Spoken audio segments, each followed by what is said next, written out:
If not, this is not a word of condemnation, but this is a word of reminder.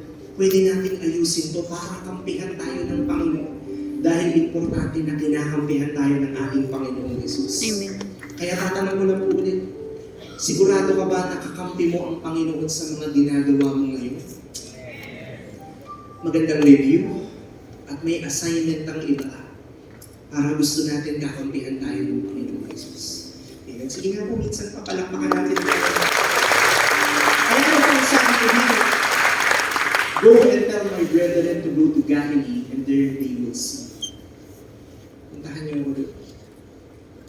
Kaya kapatid, kung ikaw yan ngayon, nakakita ka ng kabutihan ng Diyos, you have to go and tell.